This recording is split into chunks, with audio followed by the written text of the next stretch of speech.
Alright, so I'm going to do a quick video. There's a lot of shine, sorry. Maybe that'll help balance it out.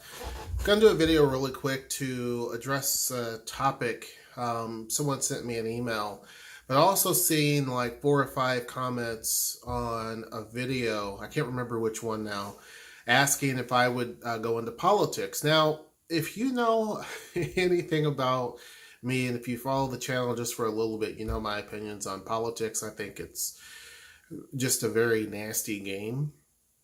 And I get why people ask because, a lot of times there are ideas that maybe they like in terms of what I say, and they think that it would make a lot of common sense for the city.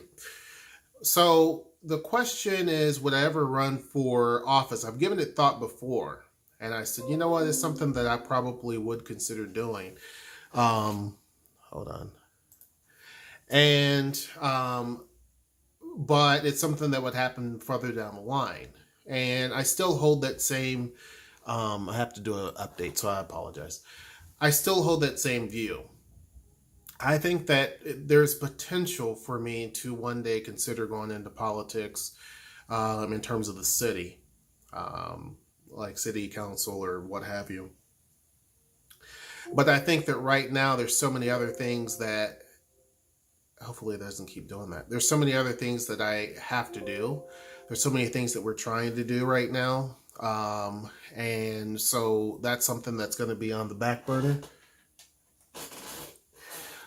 So yeah, to pretty much answer the question, I probably would. And for me, the reasons why would be kind of similar to most people's reasons why they claim they want to go into politics, but mine are truly that I feel there's certain things that need to be addressed, mainly transportation.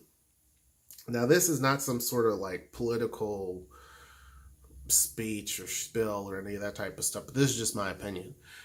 I think that in Tacoma, one of the major issues out of many, I mean, there's several, but one of the major issues is transportation. Another major issue is the homelessness situation. And another major issue is just job creation. Those are the 3 biggest problems. I mean, there's others. I'm sure people can list more than that, but those are the 3 things that pretty much kind of, I'm not going to say bother me, but I'm very concerned about. When it comes to the homelessness situation, it seems like it's just growing more and more and more. The video that the docuseries that talk about is Seattle Dying. One of the things that I take from that video, and I said it before, is not most of the video.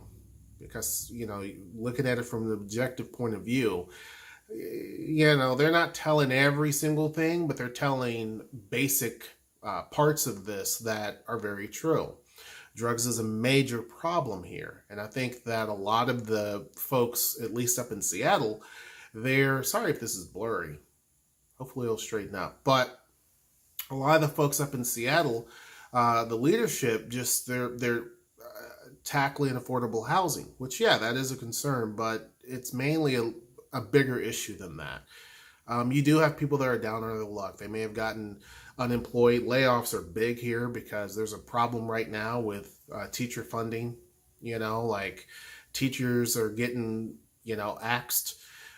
Even at the University of, Washington, Tacoma, they're cutting job positions. So for a state that has all this other extra revenue, it doesn't make sense to me why we don't have the money for things like schools and education and stuff like that.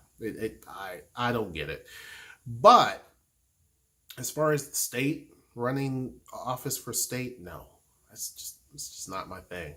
But for the city, I could see that. I could see that as being something that would make sense, and I would definitely want to see the homelessness issue addressed in the proper way, similar to what they're doing up in Providence, Rhode Island, similar to what Noelle has had experience in when we were living in Albuquerque, New Mexico, and how they handled just the organization she worked for, not the city, but the organization, how they handled the whole homelessness issue.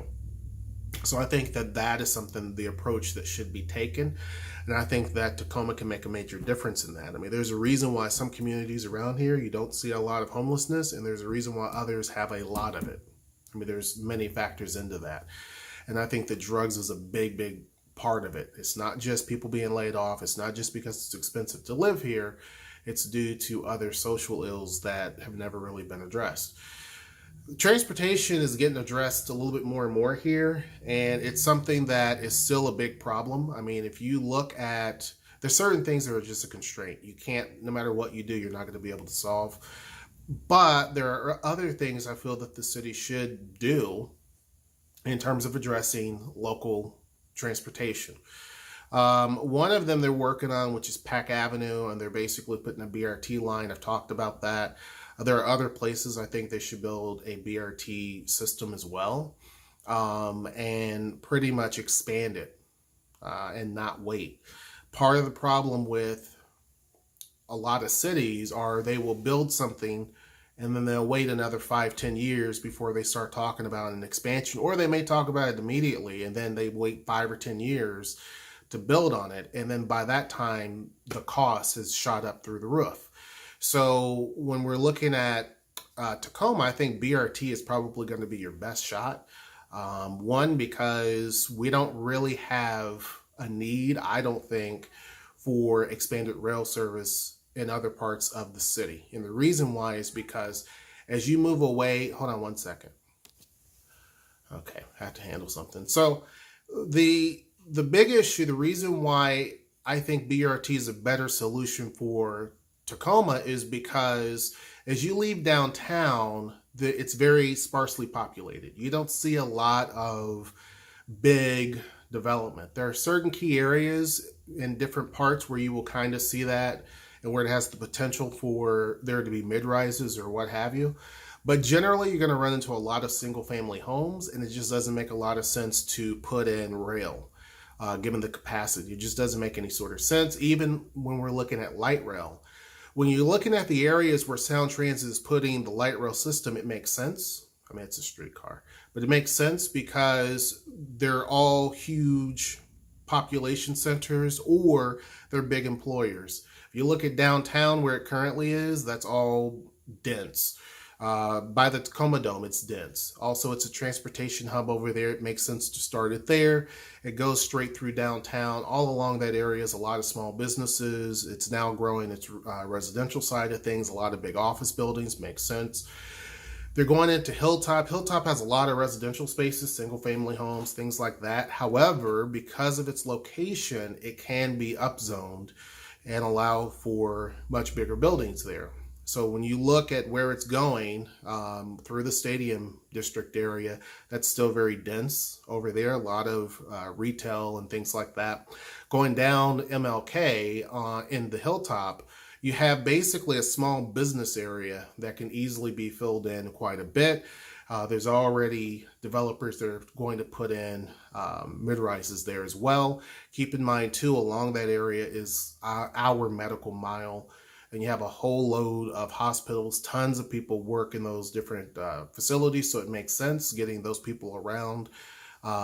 It just makes a lot of sense. Then when they do expand it, well after I'm dead and gone, all the way out to the community college, I should still be alive, but I mean, I'll be anciently old. But anyway, that's not what this video is about. But anyway, by the time they get all the way out there, it makes sense because they're passing through... There's not a lot of population along the way, but I mean, there's a lot of single family homes, but they're connecting to a community college which has a lot of people. It's going through areas that are residential and it can pick up people along the way. But also another big area is where the Rainiers play. So Cheney Stadium is there, and then the future soccer stadium will be in that area. So while it won't go directly there, it's within walking distance. A station stop will probably be placed right there so you can walk to the stadium. So it makes sense in terms of rail on that aspect. When you look at Pacific Avenue, it makes sense for BRT because obviously you don't have a whole lot of anything. There's just a lot of homes from downtown all the way to Spanaway. It's just a lot of homes. Now you will run into a lot of different business areas along the way. even in Spanaway. But again, it's more, once you leave downtown, it's very suburban. And so it makes sense to have BRT. I mean, there's enough people and there's enough businesses where BRT makes sense. There are other areas where I think BRT makes sense that should be addressed and that we should be looking into.